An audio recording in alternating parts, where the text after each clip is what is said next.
قل إن كنتم تحبون الله فاتبعوني يحببكم الله ويغفر لكم ذنوبكم والله غفور رحيم।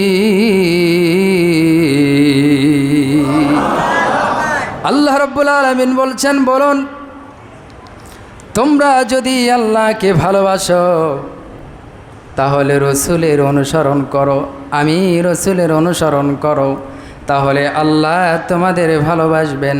ওয়াগফিরু লাকুম যুনুবাকুম আল্লাহু গফুরুর রহিম।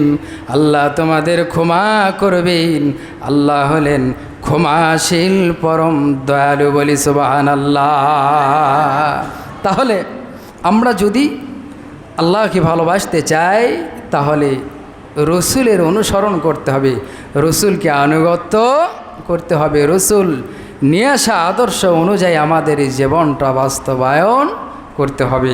এমন কাজ আমরা করব না যেই কাজ রসুল বিরোধী হয়, কোরআন বিরোধী হয়, সুন্নাহ বিরোধী হয়। যদি কোরআন সুন্নাহ ইসলাম বিরোধী হয়ে যায় তাহলে আমি আপনি ইমানদার মুত্তাকি মুমিন হতে পারবো না।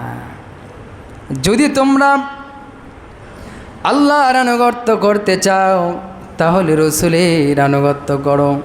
যেই বান্দা রসুলের আনুগত্য করলো সে যেন আমার আল্লাহর আনুগত্য করলো। সুবহানাল্লাহ। আল্লাহ বলছেন, মাইয়ুতিউর রাসূলা ফাকাদ আতা আল্লাহ। আল্লাহু আকবার। আল্লাহ রাব্বুল আলামিন সূরা নিসা ৮০ নম্বর আয়াতের মধ্যে জানা দিচ্ছেন, যে কেউ রসুলের আনুগত্য করলো সে যেন স্বয়ং আমি আল্লাহর আনুগত্য করলো। সুবহানাল্লাহ। জোরে বলি না সুবহানাল্লাহ। তাহলে রসুলের আনুগত্য আমরা কেমনে করব? আমার রসুল রেখে যাওয়া বিধান কোরআন সুন্নাহ এ অনুযায়ী যদি আমরা আমাদের জীবনটা চালাইতে পারি তাহলেই রসুলের আনুগত্য করা হবে, রসুলকে ভালোবাসা হবে, তখনই আমরা রসুলের প্রকৃত উম্মত হতে পারব।